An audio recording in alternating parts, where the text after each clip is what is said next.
Bienvenidos al podcast del Chico de la Historia, Contrafactuales. ¿Qué es un contrafactual en historia?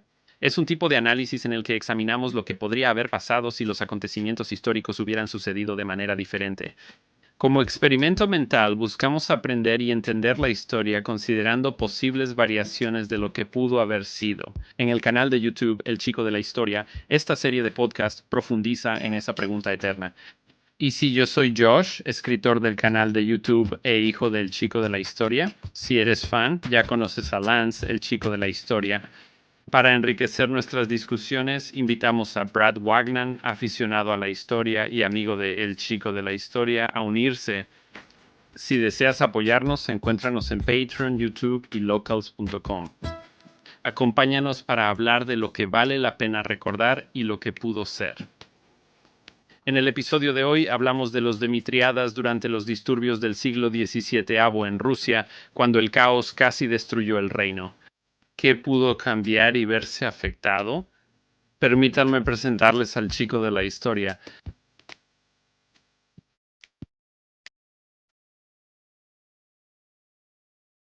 Seguramente conoces la historia de la gran duquesa Anastasia, hija menor del zar Nicolás II, quien supuestamente fue asesinada junto a su familia. En 1918 al menos 10 mujeres afirmaron ser la gran duquesa Anastasia. Aunque la historia de Anastasia es popular en películas y ficción, probablemente ya la conozcas.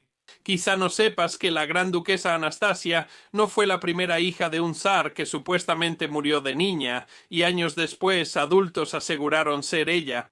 A inicios del siglo XVII, Rusia vivió tantos conflictos que esa época se llama el tiempo de los problemas. 3 hombres distintos aseguraron ser el príncipe Dmitri asesinado, hijo menor de Iván el Terrible. Historia digna de recordarse. En 1591, el zarevich Dmitri, hijo menor de Iván el Terrible, murió en Uglich. Dmitri y su madre fueron enviados a Uglich tras la muerte de Iván. En 1584, María Nagaya, madre de Dmitri, fue la quinta o séptima esposa de Iván, según fuentes contradictorias. Como la Iglesia Ortodoxa rusa solo reconocía los primeros 3 matrimonios, Dmitri no tenía un fuerte derecho al trono. María sospechaba de un juego sucio por parte de Boris Gutinov, consejero del medio hermano de Dmitri, el zar Fiódor y gobernante de facto de Rusia. No era la única. Cuando la campana en Oglik anunció la noticia, los habitantes protestaron por el presunto asesinato. Gutinov envió una fuerza para controlar el descontento y tras ejecutar a algunos habitantes, afirmó su autoridad castigando a la iglesia. Campana. Sí, la campana la mandó bajar, le quitó la lengua simbólicamente al quitarle el badajo, hizo que la campana fuera azotada públicamente y luego exilió la campana a Siberia. Una comisión oficial concluyó que Dmitri, el zarevich de 8 años, murió al caer sobre su propio cuchillo. Durante una convulsión epiléptica fue enterrado y olvidado por un tiempo. Su madre tuvo que entrar a un convento. El padre de Dmitri, Iván el Terrible, nació en 1530 y gobernó Rusia desde 1533 primero como gran príncipe de Moscú y después como el primer zar de toda Rusia. Él era miembro de la dinastía rúrica, que había gobernado de una forma u otra partes de Rusia desde el siglo IX. El reinado de Iván marcó muchos cambios que afectarían la historia posterior de Rusia. Fue el primer gobernante ruso coronado zar de toda Rusia. Un cambio deliberado e importante destinado a enfatizar su poder como único gobernante y también como uno explícitamente religioso, con derecho divino para gobernar. Implementó reformas que impactaron el rumbo de la nación. Revisó el código legal, mandó construir la Catedral de San Basilio, creó concilios, el parlamento feudal ruso y un ejército permanente. Expandió el territorio ruso y luchó contra Suecia, otomanos, polacos y lituanos, dejando un legado complejo. Aunque el epíteto de Iván, el Terrible, no pretendía dar las connotaciones modernas de maldad o mal, en realidad se traduce más correctamente como el Formidable. Iván el Terrible era generalmente querido, aunque tenía episodios de ira e inestabilidad mental que empeoraron con el tiempo. Tras la muerte de su esposa Anastasia Romanova en 1570, ordenó atacar Novgorod por considerarla desleal. Las cifras de muertos varían. La primera crónica de Pskov estimó el número de muertos en 60.000, mientras que algunos historiadores calculan las muertes en alrededor de 2.000 o 3.000, incluyendo al arzobispo, quien fue perseguido hasta la muerte, casi igual de perturbador. En 1581, Iván el Terrible golpeó a su hijo y heredero con un cetro durante una discusión. El golpe fue fatal. Iván V murió el 19 de noviembre de 1581, lo que provocó el colapso de la dinastía rúrica. Iván murió de un derrame cerebral jugando ajedrez en 1584 y su tercer hijo, Fiódor I, quedó como zar. Fiódor, de carácter amable pero mente simple, fue apartado mientras Boris Godunov, ex consejero de Iván, gobernaba en las sombras. Boris estaba a cargo cuando Dmitri, hijo de Iván, fue asesinado en Uglich, y también castigó la campana de Uglich tras la muerte sin hijos de Fiódor. En 1598 Godunov fue nombrado zar y ahí empezaron los problemas. El tiempo de los problemas en Rusia se refiere al periodo después de la muerte de Fiódor, el último zar de la dinastía rúrica, hasta 1613, cuando fue coronado el primer zar de la dinastía Romanov. Este periodo estuvo marcado por conflictos, guerras y una hambruna causada cuando temperaturas veraniegas extremadamente frías arruinaron las cosechas rusas entre 1601 y 1603. La hambruna resultó en la muerte de casi un tercio de la población de Rusia, casi 2 millones de personas. Godunov no pudo proporcionar estabilidad. Al intentar alimentar a los pobres en Moscú, los refugiados llegaron en masa. Al mismo tiempo, bandas armadas aterrorizaban el campo y el hambre y enfermedades devastaban el país. En la crisis surgió un hombre que inició eventos muy extraños en la historia rusa. En 1603, Dmitri llegó a la mancomunidad de Polonia-Lituania diciendo ser hijo de Iván el Terrible. Dmitri, presuntamente asesinado en 1591, dijo que escapó de la muerte cuando los asesinos mataron por error a otro niño. Su madre luego confirmó la historia, conocida como el falso Dmitri I. Rusia tenía descontento y estaba lista para un cambio de liderazgo. En 1604, el falso Dmitri primero invadió con un ejército de polacos, lituanos, exiliados rusos, mercenarios alemanes y cosacos, iniciando una serie de guerras. Fueron tan dominadas por hombres que decían ser el zarevich Dmitri, que las guerras se llamaron Dmitriadas del zar. La posición de Godunov era débil. Negó las acusaciones del falso Dmitri, diciendo que era un monje fugitivo, aunque sin pruebas claras. Muchos rivales de Godunov apoyaron a Dmitri. Solo hubo 2 enfrentamientos y en el segundo, Dmitri fue derrotado. Yo habría fracasado si no fuera por la muerte del zar Godunov por un derrame cerebral el 13 de abril de 1605. Las fuerzas rusas desertaron a la causa de Dmitri y el 1 de junio de 1605 Fiódor, hijo de Godunov, fue encarcelado y luego asesinado. Falso Dmitri.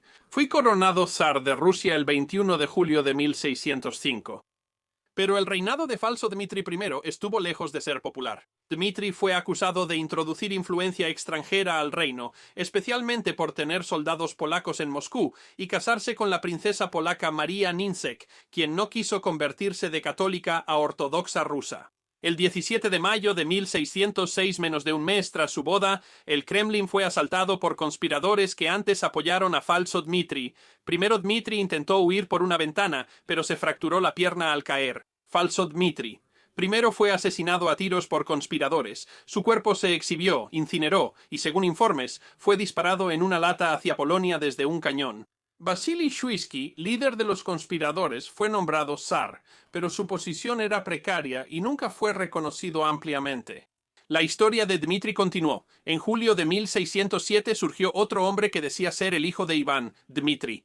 Además, este hombre decía ser el falso Dmitri I y haber sobrevivido milagrosamente a la segunda muerte de Dmitri. Dicen que al parecer dispararon las cenizas de la persona equivocada por el cañón. Este falso Dmitri era culto, hablaba varios idiomas y tal vez era hijo de un sacerdote o de un judío converso. Primero Enecluso, la esposa polaca del falso Dmitri, primero lo reconoció. El falso Dmitri II invadió Rusia otra vez, acampó en Toshino, cerca de Moscú, y reunió un ejército de más de 100.000 soldados. Se le conocería como el rebelde de Tushino, asegurando que confiscaría las tierras nobles. El falso Dmitri II se hizo popular entre la gente común, pero la suerte del falso Dmitri II no pudo durar, ya que la política enredada de los vecinos de Rusia cambió la naturaleza del juego. En 1609, el zar Vasili se alió con Carlos IX de Suecia para fortalecer su gobierno, pero Segismundo III, sobrino de Carlos y rey de la mancomunidad polaco-lituana, era su rival. La alianza lo impulsó a invadir para recuperar el trono sueco que perdió en 1599. En resumen, el falso Dmitri II dejó de ser útil en la lucha por controlar Rusia. Ante el avance del ejército ruso-sueco, la deserción de la mayoría de sus tropas polacas hacia Segismundo III y la posible colocación de Vladislao, hijo de Segismundo III, en el trono, el falso Dmitri II como zar tuvo que huir un tiempo y tuvo un hijo con la esposa polaca del falso Dmitri I. Antes, tomó un ejército de cosacos y tomó el control y gobernó la mayor parte del sureste de Rusia.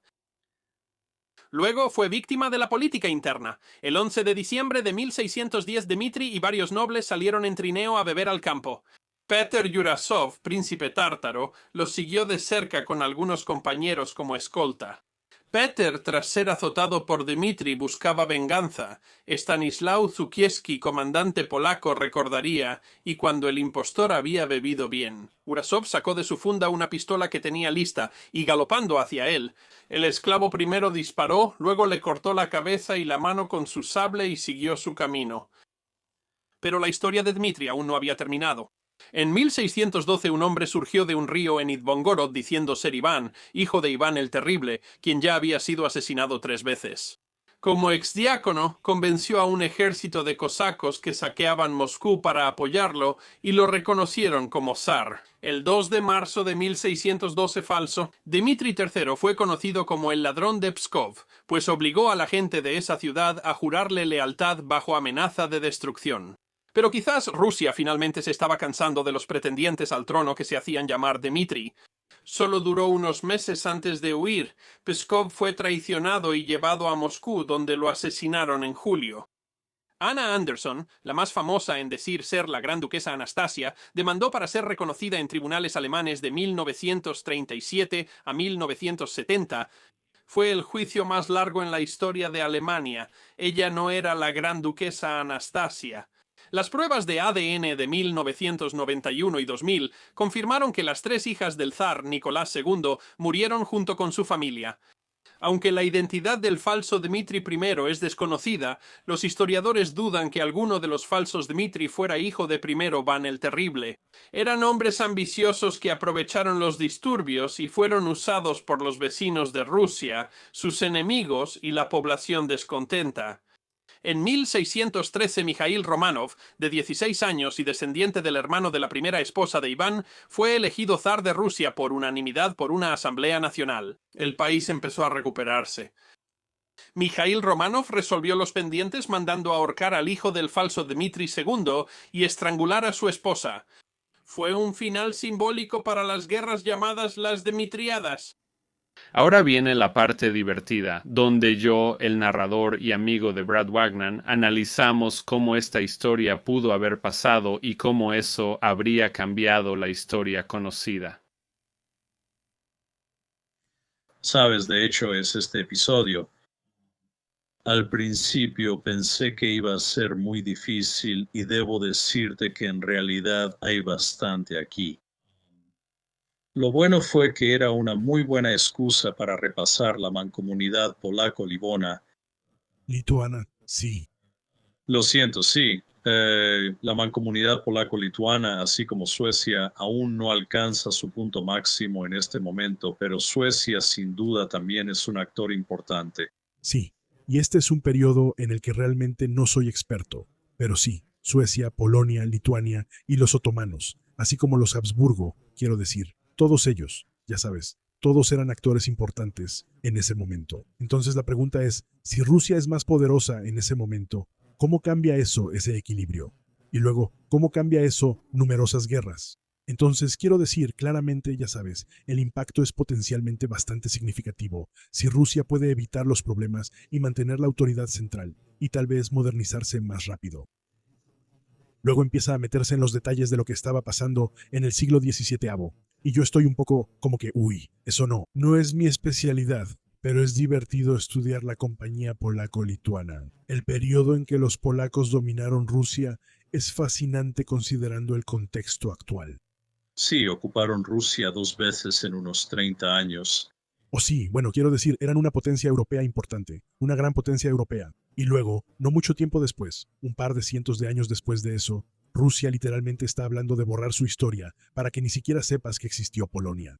Ojalá fuera más experto en esa época. Tienes situaciones ridículas como azotar la campana, y el tipo que fue disparado por un cañón reaparece un año después. Siempre he dicho, cuando muera, me preguntan, ¿sabes qué quieres hacer? Yo dije, cuando muera, quiero que me cremen y me disparen en un cañón. Y todos preguntan por qué. Y yo digo, porque quiero saber si regreso. Ha pasado al menos una vez. Saca a mi esposa del convento y pregúntale si soy yo. Dirán que sí. Estoy muy feliz de no haber tenido una convulsión mientras tenía el cuchillo abierto, ya que eso parece ser común en Rusia. Sí, y por cierto, como un comentario humorístico, quiero hacer mi momento de chistes de papá. Y eso es, sí. El hecho de que Boris Godunov inspiró a Boris Godunov, famoso por Bullwinkle, claramente es una conexión. Eso no pudo ocurrir solo. Vi que lo mencionan en un artículo de Wikipedia, pero no estoy seguro porque no vi ninguna cita para eso. Afirmaron que eso era lo que pensaban al nombrar a Boris Godunov. Wow. Entonces, ¿estaba Boris Godunov o era suficiente? Bueno, existe porque vamos a llegar ahí. Hay un pie grande ruso. Sí. Definitivamente vamos a llegar al pie grande ruso. Ciertamente podría ser otro Dmitri, ¿verdad? Ese es el Almaces. Bueno, de hecho, atraparon uno. ¿Qué fue eso? Atraparon uno y pensaron que tenían algo grande, pero no. Ella había sido capturada y luego tuvo 4 hijos. Y cuando compararon el ADN de los hijos, descubrieron que ella era 100% africana, así que pensaron que era así. Toda la historia es extraña. Sí, pero quién sabe. ¿Dimitri será un pie grande? Nadie sabía. Iván el Terrible podría serlo. Tener un número incierto de esposas, sin embargo, la mayoría fueron después de las primeras 3. No fueron reconocidas por la iglesia. Así que por la iglesia. Según ese estándar, Dmitri nunca estuvo en la línea de sucesión al trono, pero aún así intentó obtenerlo varias veces. O por varios himnos, intentando obtener el trono.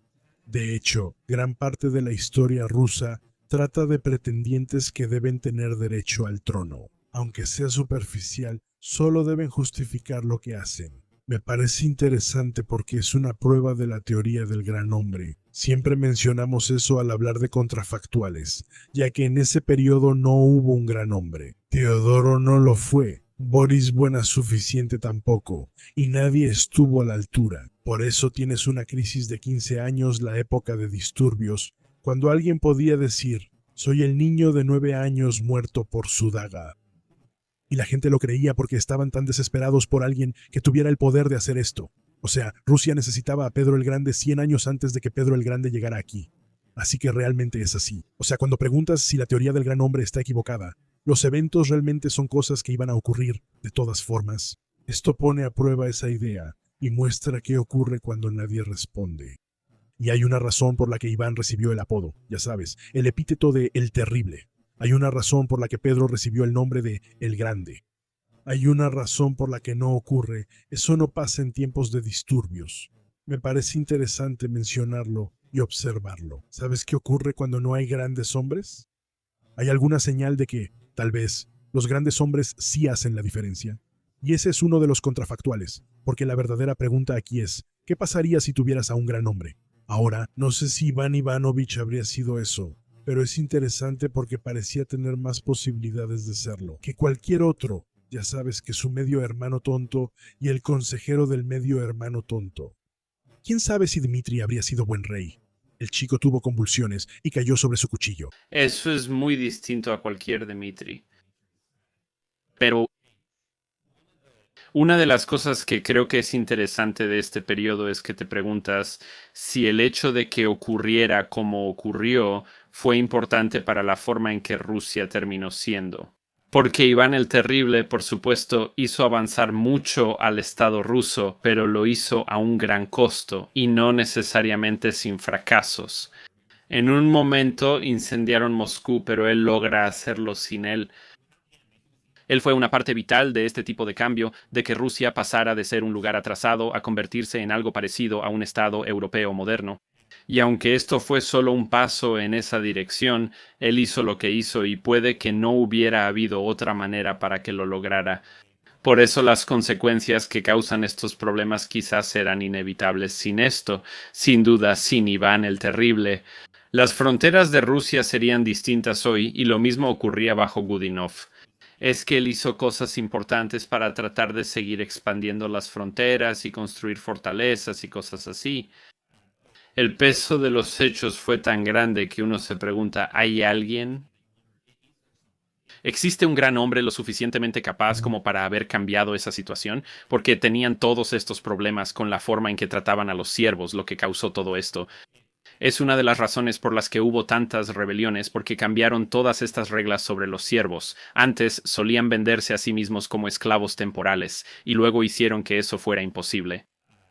Hacían eso básicamente para salir de sus deudas. Eso se debía a que los aristócratas querían conservar el poder. Los campesinos seguían yéndose. Muchas muertes fueron por hambre. Sí, yo. Un número enorme. Si hubiera habido otra persona ahí, ¿habría podido evitar una hambruna que realmente fue causada por malas cosechas? Quiero decir, tal vez un sistema más eficiente, así que tal vez no había nadie que pudiera volver a surgir en esto. Es un buen punto y es una muy buena pregunta. ¿Cuesta creer que alguien ahí fuera el indicado? Sí. Sí, lo que también tenemos que recordar es que la historia de la Rusia de finales de la Edad Media, principios del siglo XVII y XVII primero, no es la historia de Francia y Gran Bretaña. Donde se impone cierto control sobre la nobleza por diversas razones, no existe una Carta Magna ni un evento similar a la Carta Magna en la Unión Soviética o en Rusia. Perdón, no sé por qué sigo llamándolos soviéticos. Pero ya sabes, son un gobierno totalitario, dictatorial, básicamente el tipo de gobierno que esperarías. Otra parte es que Rusia realmente está en la frontera.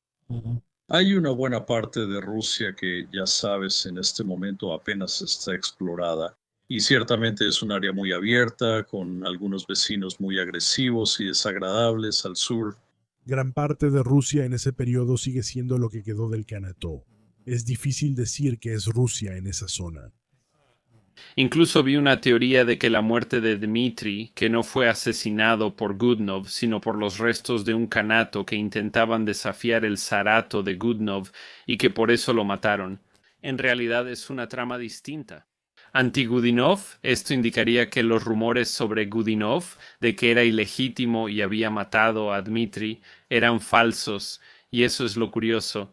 Eso podría haber sido un complot, sí, ese era el complot. La versión oficial es difícil de... O sea... Eso es interesante, y podrías verlo. Hablar de las fronteras es difícil. También es complicado porque Pedro el Grande aparece 100 años después, e hizo mucho. La idea es que, si hubieras tenido a alguien, quizá las reformas habrían llegado antes, pero entonces no habrías tenido a los Romanov ni a Pedro el Grande, quien hizo reformas. Es difícil vincular esto con la historia rusa moderna, y decir si la Revolución rusa habría ocurrido con un heredero competente de Iván el Terrible. Son 300 años de diferencia, y unos 300 años interesantes en la historia rusa.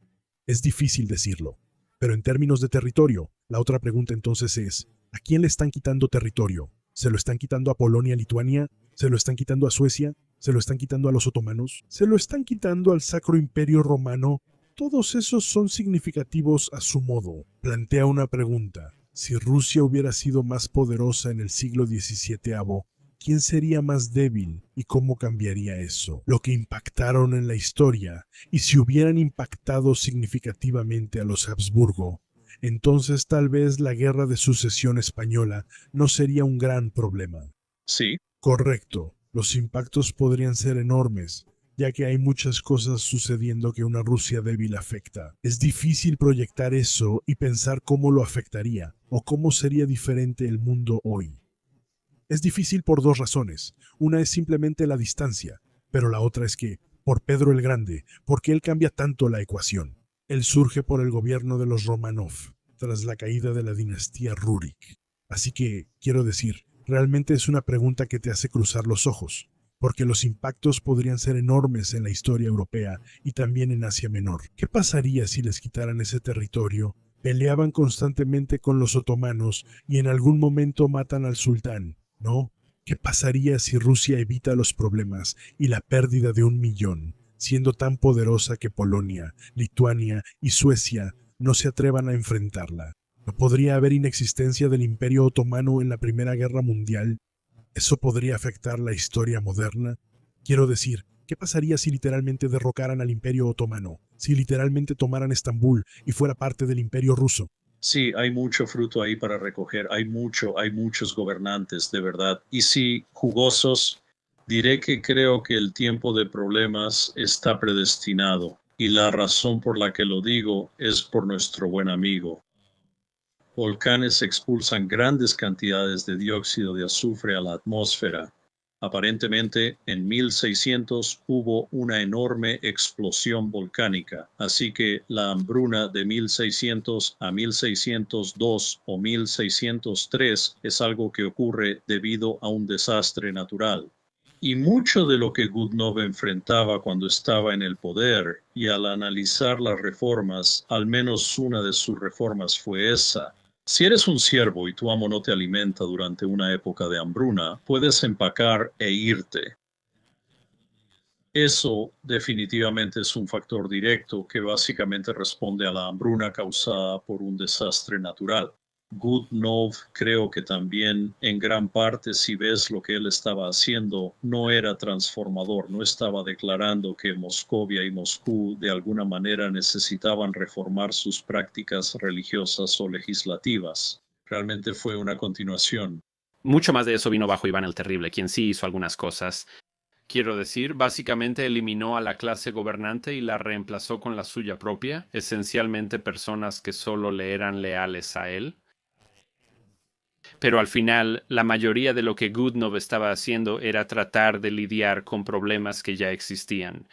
Así que se estaban quedando sin campesinos, se estaban yendo y mudando porque no podían producir su propia comida. No estaban contentos, lo que deprimía su base de impuestos, así que él intentaba todo lo posible.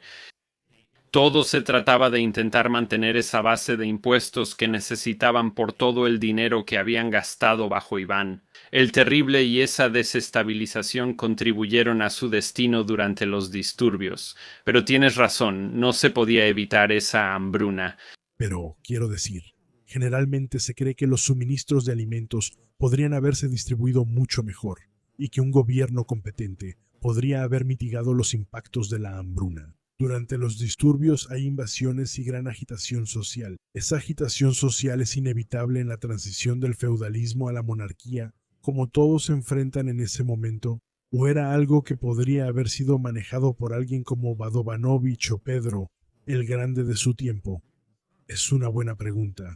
Tal vez durante los disturbios no había nada que hacer, y ese fue el fin de esa dinastía.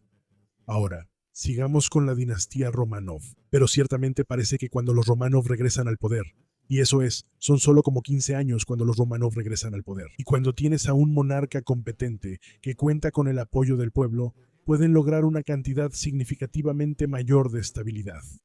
Eso parece ser, no parece ser así. Hubo un cambio masivo en la situación en Rusia, solo era cuestión de tener a un monarca competente a cargo. Le dieron la vuelta rápido y la mayoría de lo que pierden ante Polonia y Suecia el siglo siguiente lo recuperan, algo que leí. Uno de los problemas de Godunov era que el movimiento del derecho divino de los reyes había impactado mucho a Rusia. Así que la dinastía Rurikovich y las personas que formaban parte de esa dinastía llevaban ese aura de, ya sabes, estamos aquí por derecho divino, y ese era su argumento. Un problema era que quien llegara después, si no era parte de esa dinastía, tenía que luchar por demostrar su legitimidad. Así que si Iván Quintana llega y no tiene que pelear esa batalla, eso podría ser suficiente para cambiar mucho de eso. Y Godunov no logra resolver sus problemas lo suficiente como para consolidar realmente su poder. Después llega Dmitri, y ese primer falso Dmitri tiene muchos polacos. Y quiero decir, caray, hay un punto, cuando llegas alrededor de 1610, en el que Rusia era literalmente solo caos, era quienquiera que fuera el caudillo que estuviera al mando, Ellos tenían la autoridad, sí. realmente lo perdieron todo. Por eso dicen ser Dmitri, porque sienten que tienen familia. Feodor, Mijail Feodor o como sea, el segundo hijo, no tenía ese problema. Solo era completamente incompetente. Aunque era bastante querido. Hablan del tiempo de los problemas iniciando con la muerte de Feodor, no con la de Dmitri ni cuando Godunov asume el poder.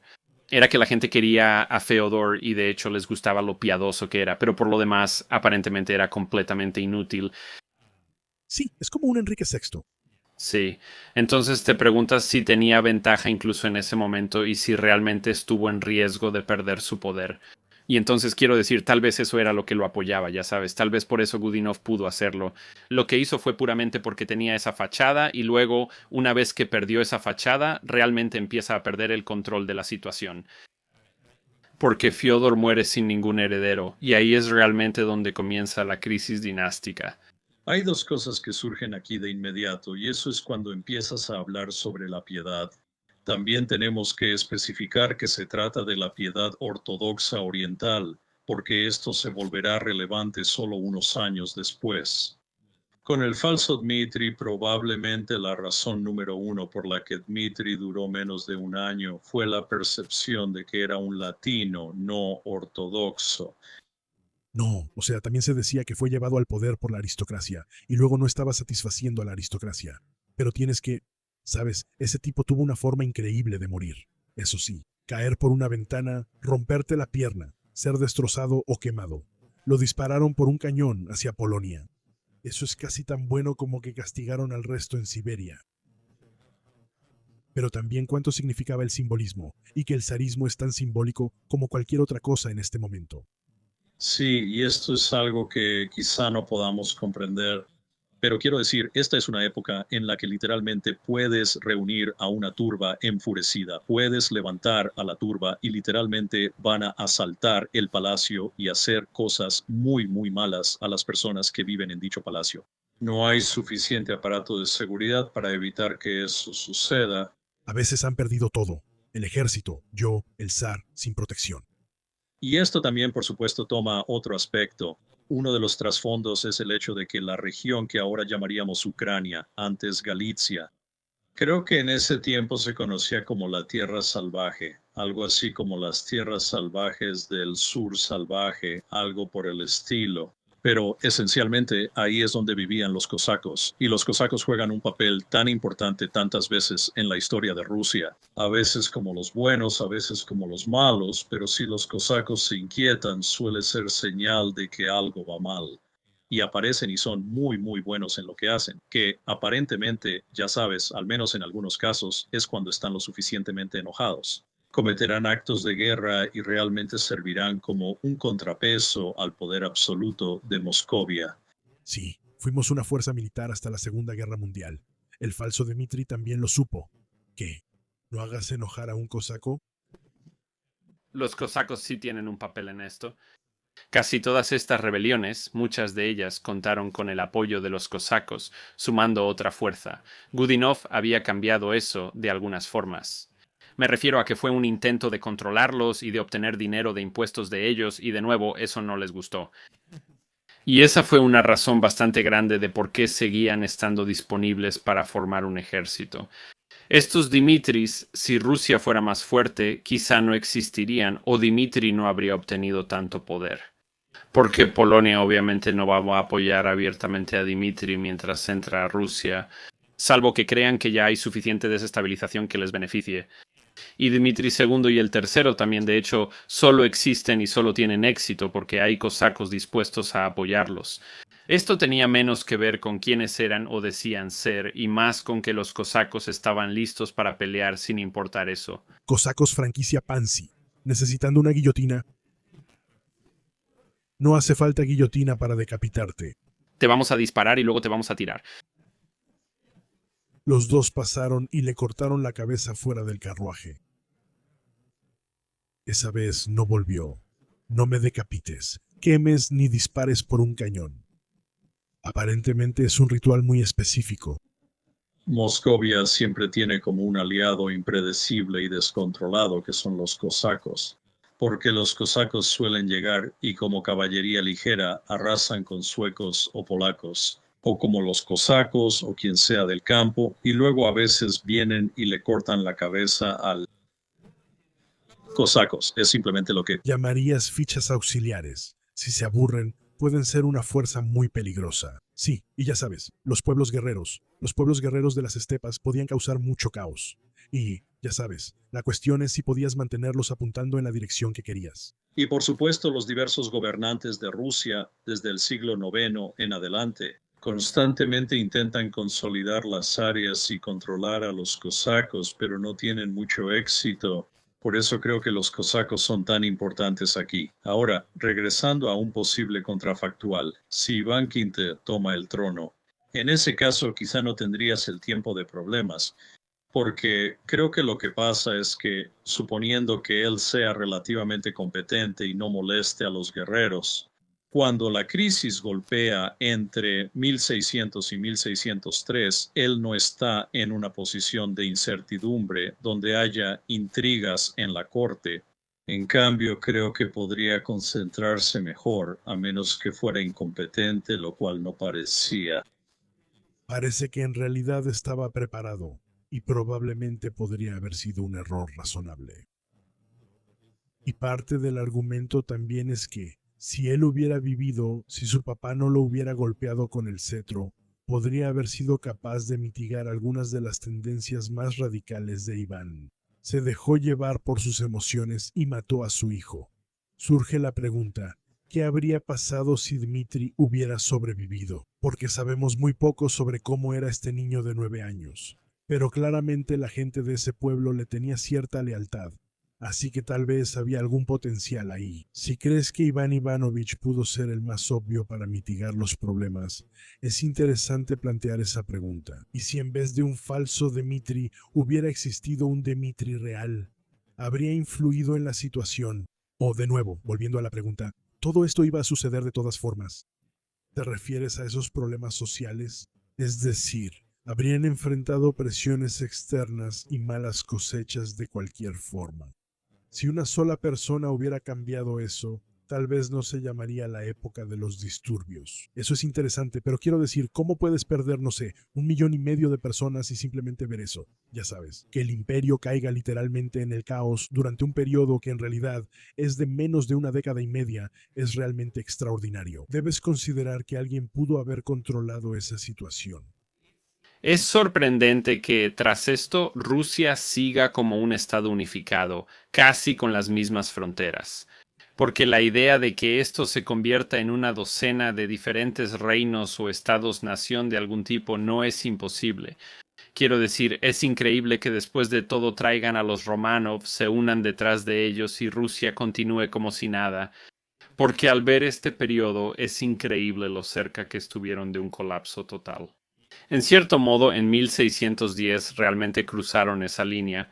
Hay rebeliones por doquier y el falso Dmitri II está suelto.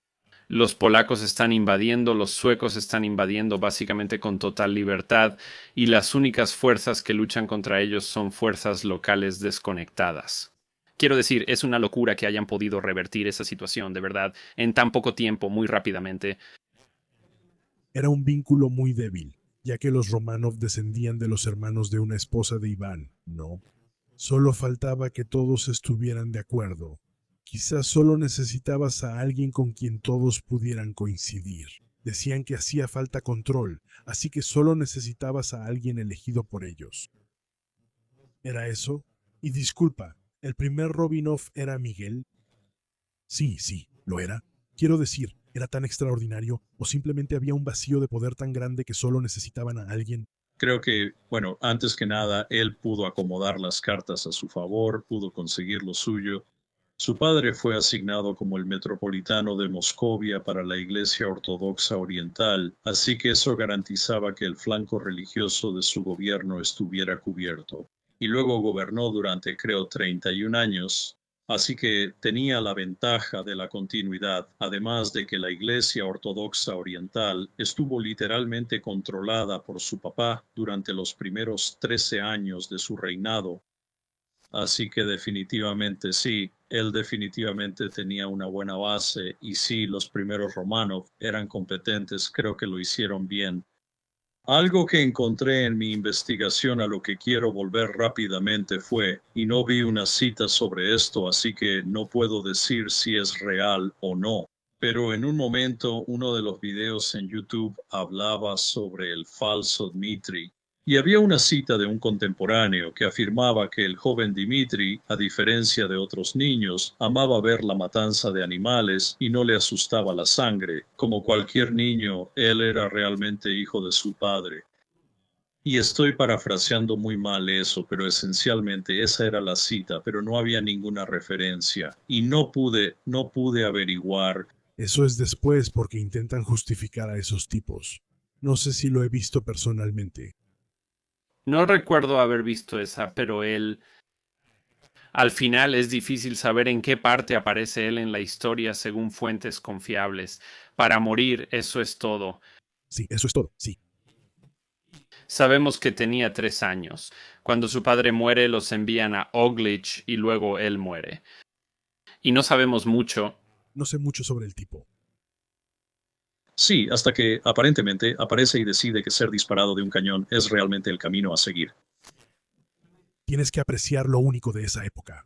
No solo que hicieron sonar la campana, que siempre es la parte más graciosa de todo, sino que tienes una serie de guerras que literalmente llevan el nombre de todo eso. Los tipos que decían ser un niño muerto, quiero decir, el nombre de los Dimitriadas históricamente es casi cómico para decir lo caótica que era la situación. Sería como si hubiera personas diciendo ser Abraham Lincoln reencarnado. Tendríamos abramiadas o algo así, después de que mataron al presidente. O sea, sabemos que está muerto, y aún así seguimos teniendo guerras por todos los que afirman ser el difunto. Eso es simplemente extraño. No solo existieron los falsos Dimitris, a esa época se le llamó la de los falsos. Dimitri muestra lo caótica que era Rusia. Bueno, y la oportunidad, o sea, claramente la muerte de Dmitri o su muerte bajo las circunstancias en las que, ya sabes, que incluso podían argumentar que eran, aunque en realidad nadie lo creía, la mayoría de la gente en ese momento no parece haberlo creído. Ningún historiador lo ha tomado particularmente en serio. O sea, sí, no lo creo.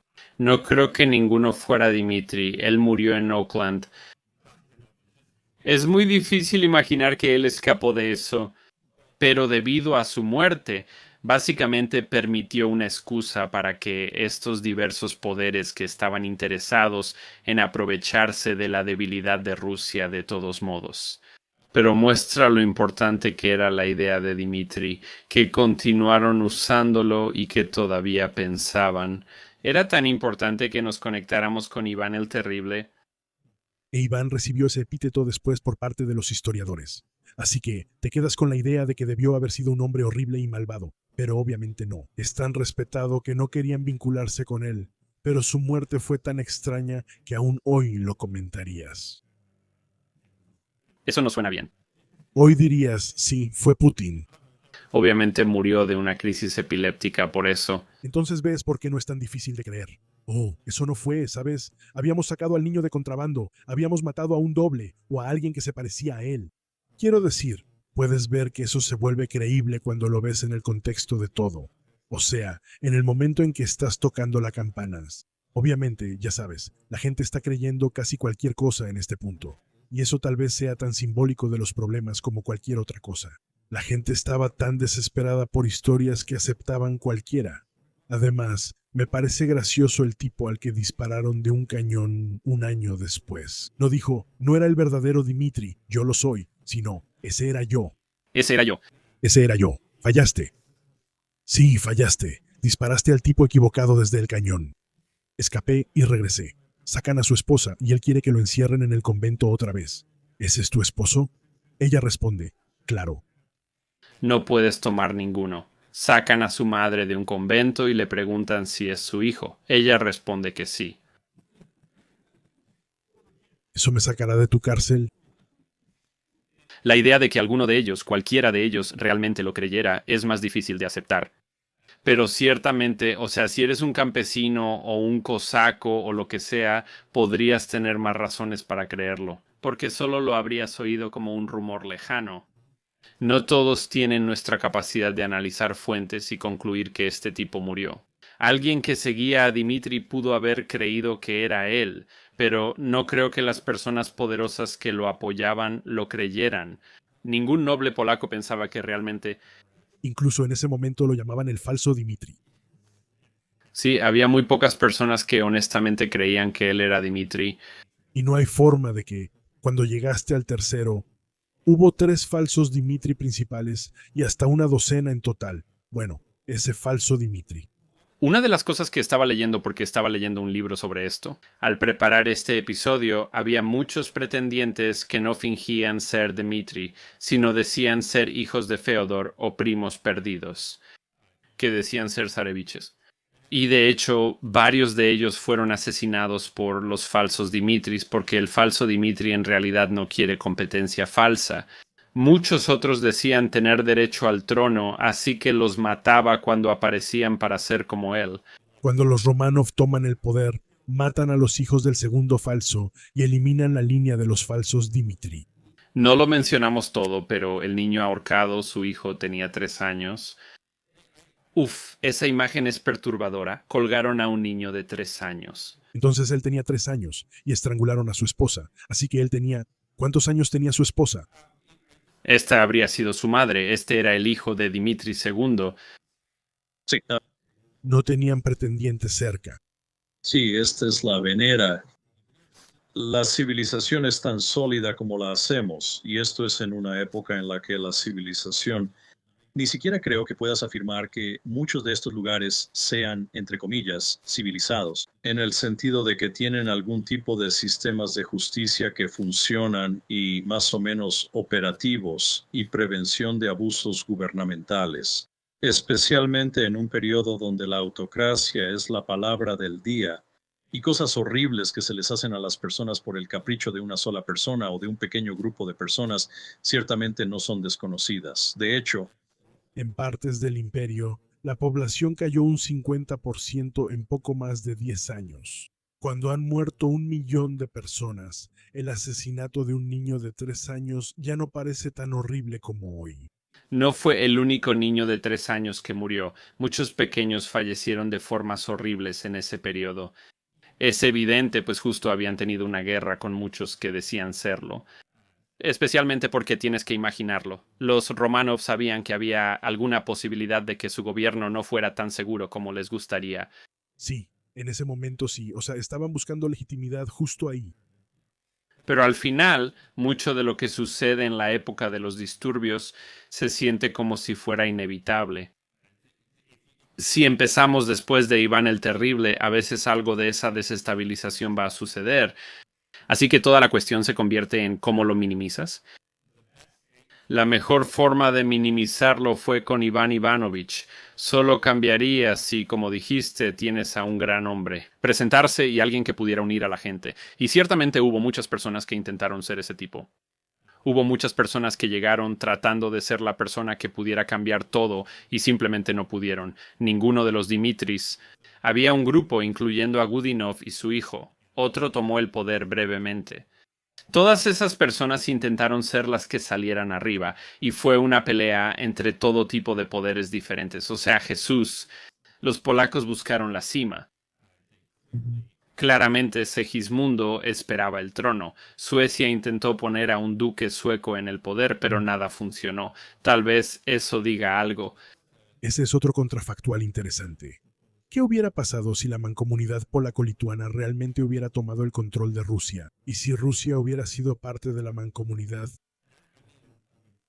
¿Les habría resultado tan difícil gobernar como a los rusos o habría sido diferente? Ya sabes, básicamente estás hablando de eso. Quiero decir, Probablemente otros países de Europa también sufrieron hambrunas o malas cosechas, pero lograron superarlas. Si el pueblo ruso hubiera aceptado eso, habríamos entrado en la era moderna. Si hubieras conectado la mancomunidad con Rusia y se hubiera mantenido como una sola entidad, entonces eso, ya sabes, porque los Habsburgo aún tenían un papel importante en la Primera Guerra Mundial, sí. Y eso sin duda altera la geopolítica. Sí, no estoy seguro de que la mancomunidad alguna vez fuera a poder mantenerse. Esa línea tan dura que acabas de trazar, que es esto es ortodoxo oriental, eso es solo católico, Ese es un punto diferente. se encontrarán. Es como una cosa de aceite y agua, y eso por supuesto en varios momentos. El hecho de que Rusia sea ortodoxa oriental juega un papel en la historia. A veces es una ventaja para Rusia y a veces es una carta que se juega en su contra. Y creo que esta es probablemente una de las razones por las que siempre ha existido esta imagen de Rusia como una nación atrasada. Y parte de eso es que el catolicismo occidental y luego, después de la Reforma, obviamente tus reinos protestantes, ellos tienen, bueno, al menos tenemos la religión ancestral en común, pero esos astutos ortodoxos orientales, ¿cómo se atreven a intentar jugar a la política de poder en nuestra esfera? Porque incluso es la Iglesia Ortodoxa rusa. Sí, correcto, o sea, no lo es. Incluso fue bajo Iván que el primer metropolitano en Moscú, que no fue designado por el jefe de la iglesia en Constantinopla, fue nombrado bajo Iván, el Terrible. Y así, o justo en esta misma área. Así que esto fue muy importante. Él pudo hacer mucho para construir este tipo de identidad de un ruso, de un estado ruso, en realidad, en muy poco tiempo. Y tienes que pensar que eso debió haber estado muy arraigado. Y creo que tiene mucho que ver con, como dice Brad, hablando sobre la religión, que pudieron reconstruirse y permanecer como un solo grupo, una sola entidad, más allá del caos absoluto. Polonia prácticamente habría tenido que eliminar por completo la ortodoxia oriental o rusa para poder mantener esa tierra. Pero quiero decir, El ruso. Cuando ves la Unión Soviética estábamos hablando de algo muy, muy diverso. Eso es muy. Y quiero decir, Rusia nunca fue lo que llamarías unificada. Todavía no lo es hoy en día. De hecho, hay un documento muy interesante que se hizo durante la Segunda Guerra Mundial, cuando los rusos eran nuestros amigos. Habla sobre lo diversa que es Rusia como nuestro aliado. Lo cual es realmente interesante porque 2 años después estamos haciendo eso. Sí, voy exactamente al lado opuesto. creamos una historia distinta. Entonces, ¿por qué? Si Rusia puede unir a un pueblo tan diverso, ¿por qué ellos no podrían haberlo hecho? ¿Sabes? Yo sí creo que si Polonia hubiera mantenido y controlado alguna parte, me parece muy poco probable que hubieran controlado más allá de los Urales. Siento que Siberia se apartaría, y ya sea que eso sea como algún tipo de estado residual ruso, ¿Cómo se van a mantener? Incluso hasta la Segunda Guerra Mundial, Polonia era parte de la URSS, ¿no? Así que Rusia intentaba dominar Polonia y creía que el pueblo polaco podía ser rusificado. Es cierto, y también me refiero a los estados bálticos. Entonces, quiero decir, si pudieran combinarse en la era moderna, si Rusia pudiera combinar esa mezcla, ¿por qué sería imposible en esa época? Ahí es cuando quieres hablar de un contrafactual amplio. ¿Qué pasaría si Rusia fuera distinta por no tener o sí tener el tiempo de los problemas? De cualquier forma, sería muy diferente. O sea, que terminan siendo dominados por Suecia, o terminan siendo dominados por Polonia, o terminan dominando a Suecia, o terminan dominando a Polonia, o terminan dominando al Imperio Otomano. Porque los otomanos y los Habsburgo siguen siendo actores importantes, incluso hasta el siglo XX. Y ahí es donde puedes ver. O sea, realmente, ya sabes, es una pregunta muy amplia aquí. Esa es la verdadera pregunta amplia. ¿Qué podría haber sido Rusia y cuánto de eso podría haberse trasladado a la era moderna? Rusia se mantiene poderosa y es una fuerza clave en ese periodo.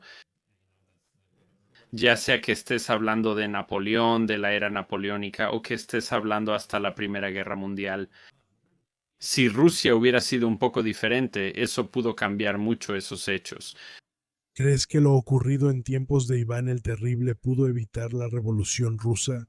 Es una conexión extraña, ¿no? Eso haría a Rusia muy diferente hoy. La Revolución Rusa está relacionada con la época de Iván el Terrible. Nunca resolvieron los problemas de clases, lo que provocó los disturbios y finalmente la revolución. Pero, quiero decir, pudo haber cambiado algo en el siglo XVII que hubiera cambiado a Rusia en el siglo XX. Es una pregunta realmente interesante. Una habría sido si Segismundo tomaba el trono de Rusia. Primero, los rusos perdieron la Primera Guerra Mundial ante los alemanes, así que eso fue una observación de que todavía tenían sus momentos en los que no eran superpotencias. Sin embargo, sí creo que si Rusia se desarrolla de manera diferente, quizás no miren directamente a Suecia y a las áreas polaco-lituanas, así como a las zonas de los Habsburgo. Y si deciden hacerlo, sabes, hay un buen grupo de pueblos eslavos en el sur del centro de Europa. Van ahí en la Primera Guerra Mundial, ¿no? Sí, Intentan convertirse en el líder de los eslavos. sí. Rusia fue derrotada porque estaban atrasados en las reformas. Su ejército estaba atrasado, su sistema de reclutamiento estaba atrasado, y no muy atrasados, porque quiero decir, eran un actor importante en la Primera Guerra Mundial. Pero ¿por qué Prusia estaba por delante de Rusia en ese momento? ¿Y acaso detener ese periodo de 13 años de la época de los disturbios habría hecho esa diferencia? ¿Había alguna razón funcional para que Rusia pudiera ser derrotada por los prusianos? Sí, si la dinastía Rurik continúa. Y tienes a tu típico y ocasional líder realmente bueno, seguido de varios líderes bastante mediocres, con alguna que otra manzana podrida. Sí, obtienes una Rusia que sea capaz de desafiar al Imperio Otomano. A finales del siglo XIX y principios del XX, Turquía era el hombre enfermo de Europa. Y eso es difícil, bueno, y la guerra de Crimea y todo eso también, pero eso es complicado. Porque bajo los Romanov tienes algunos grandes líderes. Sí, así que es difícil ver eso. Les habría ido mejor si la dinastía Roik hubiera continuado. Porque los Romanov terminan siendo personas que sí reforman el sistema. Pero quiero decir, eso podría ser diferente si solo en ese periodo de 15 años o 13 años si sobreviven mejor. Si salen más unificados y toman más territorio, eso podría poner a Rusia en otra posición, sin importar Pedro el Grande o quien sea. Al final pasan gran parte del siglo siguiente recuperando lo perdido en los disturbios. La mitad de su población, Sí. Lo entendí. Y también es cierto que si hubieran sido un poco más efectivos avanzando hacia el sur y hubieran podido asegurar las zonas agrícolas de Ucrania. Una de las historias que estaba viendo hoy decía que esta es literalmente la tierra más fértil de todo el planeta, y él había identificado que Moscovia tiene problemas, porque simplemente por lo al norte que están, por los patrones climáticos y todo lo demás, realmente no se obtienen cosechas abundantes en Rusia. Rusia no es conocida como exportadora de grano en esta época, hasta que finalmente logran tomar el control total de Ucrania, y Ucrania puede ser cosechada con técnicas relativamente modernas, entonces se convierten en un exportador neto de alimentos. Rusia y Polonia lucharon por Ucrania entre las guerras mundiales y aún debaten si era Polonia o Rusia. Uno de esos años fue 1921. Y, por supuesto, no podemos olvidar que Polonia fue dividida en 3 ocasiones a lo largo de la historia. Esa es otra más. Si queremos entrar en otro conjunto de contrafactuales, tal vez lo hagamos en algún momento. Me refiero a Polonia y lo que le ocurrió, ya que pasó de ser una gran potencia europea a casi desaparecer. Fueron eliminados de la historia. Fueron borrados del mapa, sin duda. Y luego, ya sabes, fueron 10 años. Queman los libros para negar la existencia de Polonia. Sí, literalmente lo estaban intentando. Y estamos hablando de un punto, ya sabes, en este episodio, donde Polonia estaba casi en posición de hacer exactamente lo contrario y hacerle eso a Rusia. Y te hace preguntarte qué se ha perdido, quiero decir, qué fue lo que realmente... Borrado fue eliminado. Hemos estado haciendo eso aparentemente a lo largo de toda la historia humana, tratando de quemar todo lo que no concuerda con los conceptos e historias que se han aceptado, y eso cambia. Sí, he estado tratando de pensar en Una línea de tiempo histórica en la que el primer falso Dmitri realmente sobrevive durante un buen tiempo y tiene cierto éxito. Sabemos tan poco de él que es difícil decir algo con certeza. Tropezó y cometió errores, como se ve con el primer falso Dmitri, quien llegó a ser zar. Si él hubiera sobornado a las personas adecuadas y entendido mejor las señales, un hombre más capaz habría continuado esa dinastía. Parece que así fue. Fue al menos brevemente popular y muchos de sus problemas, o sea, en parte. Te preguntas, ¿alguna vez iba a poder construir una base de apoyo que no incluyera a los polacos, ya que toda la razón por la que estaba ahí era porque los polacos le habían dado ese apoyo? Y eso tenía mucho que ver con... La razón por la que termina siendo expulsado es que había demasiada influencia extranjera. Siguió siendo católico, se casó con una princesa católica. Todo eso era problemático, pero parece que alguien que estuviera más dispuesto a jugar el juego podría haberlo logrado. Solo necesitaba asegurar su base de poder y no lo hizo. Nunca hubo suficientes polacos en Rusia para que él confiara solo en ellos para controlar a los boyardos y otros intereses. No le funcionó, solo estuvo poco tiempo en el poder. Pero coincido, parece que si hubiera podido entrar y conseguir apoyo de los boyardos y del pueblo, sorprendía cuánto tenía, considerando cómo llegó al poder y si hubiera sido más discreto con su influencia extranjera. Podrías tener una Rusia que no solo continúa entre comillas la dinastía rúrica, sino que también está mucho más bajo la influencia de Polonia. Tal vez no tanto como un estado títere, pero sí uno que ciertamente es amistoso con Polonia. Sí, y eso habría hecho una gran diferencia para continuar luchando. Y eso podría haber sido, quiero decir, podría haber cambiado toda la dinámica del periodo en ese momento, porque si tienes una Rusia y una Polonia amigas, entonces eso es un buen contrapeso para los Habsburgo ahí en Europa Central. Una de las cosas que leí decía que los polacos soñaban con una Rusia católica porque esperaban poder usar eso en contra de Suecia, porque Suecia era una potencia en ascenso en ese momento, y si Polonia hubiera contado con Rusia para eso. Uno de los problemas era que cuando dos se unían, el tercero luchaba contra ellos. Las alianzas siempre cambiaban, todos peleaban entre sí por distintas razones. Y si puedes tener un aliado confiable entre esos tres, cambia todo el equilibrio de... Poder en la región. Un escenario en el que Rusia termina dominando Suecia, y Suecia básicamente termina siendo parte de Rusia. Si eso fuera cierto, Alemania no habría podido luchar en ambas guerras mundiales sin el hierro sueco. Entonces, ¿qué pasaría si Suecia simplemente fuera reconocida como parte de Rusia, como otras diversas partes de Rusia? Entonces, los alemanes tendrían que invadir Suecia y derrotar a Rusia para tener alguna posibilidad de luchar. Y eso lo cambia todo por completo, porque significa que los rusos lo sabrían y, por supuesto, Hitler termina atacándolos de todos modos. Pero ¿qué tipo de pensamiento estratégico estaría teniendo Rusia si cree que la guerra es más inevitable? Porque saben que Alemania necesita a Suecia, a diferencia de la posición en la que estaban antes. Entonces, si no tienes una Suecia independiente dispuesta a vender mineral de hierro, no hay un ascenso de Prusia. Y quiero decir, si no hay un ascenso de Prusia como potencia militar, las guerras del siglo XX desaparecen, o al menos serían muy diferentes, ¿no? Sí, definitivamente, radicalmente. Prusia impulsó gran parte de eso.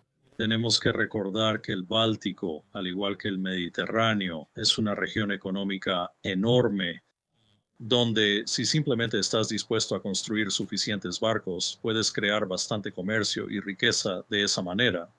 Y ciertamente hay muchos recursos naturales en la zona, no solo tú. Obviamente el hierro de Suecia es importante, pero sin Suecia, entonces, ¿qué pasa con Alemania? Alemania se queda en segundo plano y nunca llega a ser una gran potencia, porque el Báltico y la prosperidad económica que proviene de estar en el Báltico no se convierten en el factor. ¿O Suecia es una espina tan grande para Rusia? Porque estas son personas que tienen una tradición luterana, hablan el mismo idioma y no es ruso. Y como hemos visto con los finlandeses, sí, puedes meter rusos en Finlandia, pero tarde o temprano, un montón de personas que hablan finlandés tomarán las armas y te echarán. Sí, sí lo creo. Si Rusia tiene más influencia, eso significa que hay una pérdida neta para los daneses, así como para los polaco-lituanos. Y por extensión, quiero decir, también vas a tener los impactos económicos en el imperio de los Habsburgo también. Así que sí, en ese punto diría que si Rusia vence a Suecia, se vuelve el actor principal en el norte-centro de Alemania. Bueno, si eso se mantiene, ya sabes, otros 200 años más, entonces eso también impacta la historia moderna. Los Habsburgo nunca fueron un imperio unificado. Siempre tuvieron varios idiomas y dificultades así. Y así, quiero decir, no es difícil ver a una Rusia más fuerte avanzando desde los Habsburgo, ahí en Europa Central. Rusia luchó contra los otomanos todo el tiempo que existió el imperio, así que podrían haberlo hecho otra vez. Aquí hay grandes imperios, y la pregunta es si una Rusia más grande y poderosa perjudica a alguien. Eso realmente dice, ya sabes, eso dice algo sobre el futuro del pasado. Quiero decir, si hubiera dominado a los otomanos en este periodo, entonces no tendrías la guerra de Crimea, ¿verdad?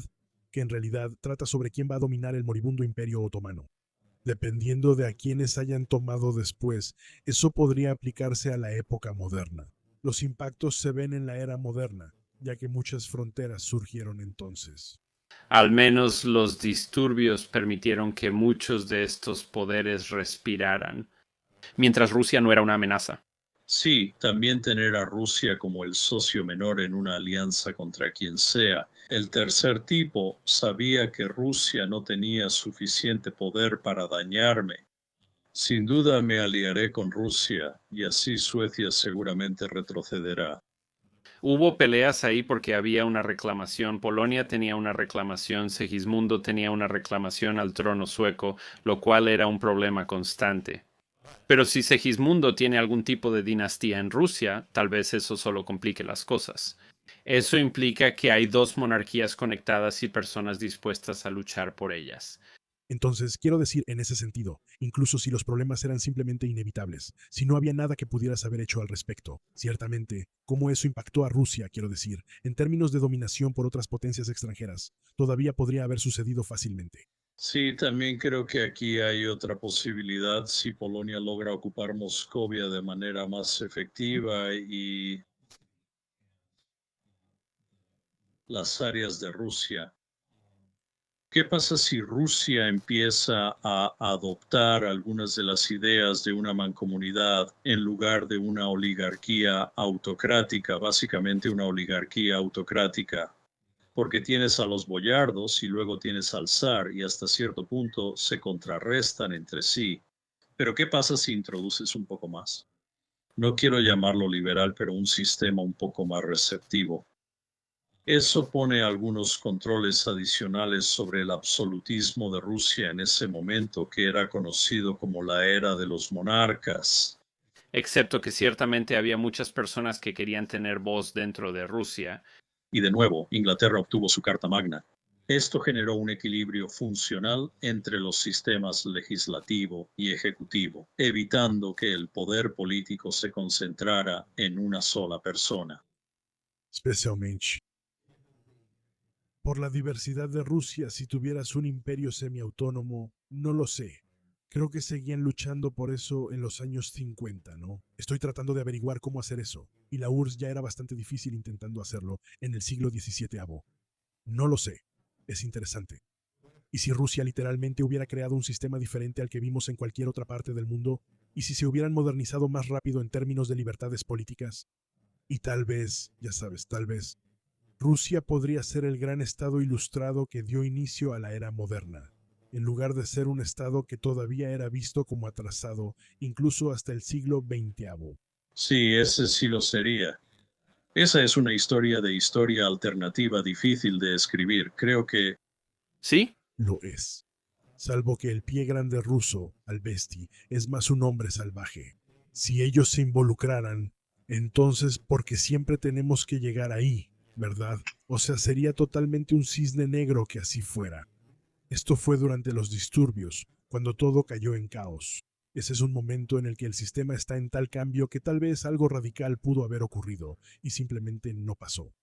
Y sabes, pudo haber llevado a Rusia hacia adelante en lugar de retrasarla, incluso si no se podía evitar la hambruna. Los problemas son oportunidades para ver nuevas formas de hacer las cosas.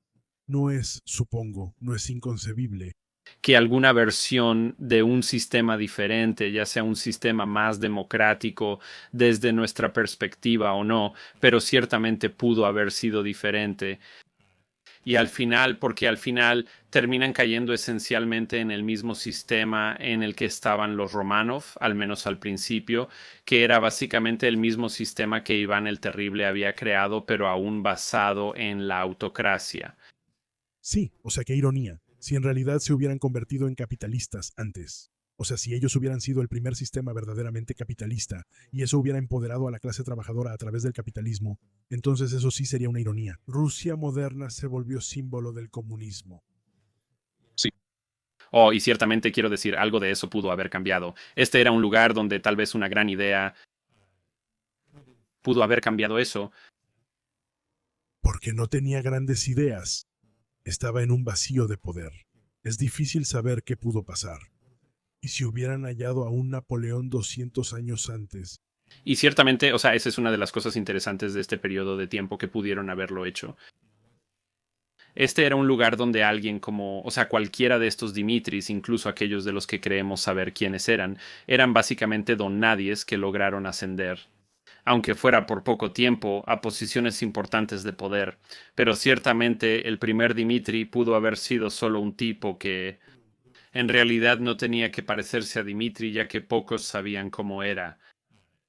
Simplemente lo habría hecho, pero pudo gobernar un país, básicamente. Y si lo hubiera hecho, ya sabes, con un poco más de inteligencia, tal vez lo habría logrado. Literalmente, podría haberse construido un trono para sí mismo. el hombre que quería ser rey. Gracias por escuchar el podcast del Hombre de la Historia. Esperamos que hayas disfrutado este episodio contrafactual. Si fue así, sigue a El Hombre de la Historia en YouTube para más historia. También estamos en thehistoryguy.com, Facebook, Patreon y Locals. Si quieres más historias contrafactuales, mantente atento. Publicamos podcasts cada 2 semanas.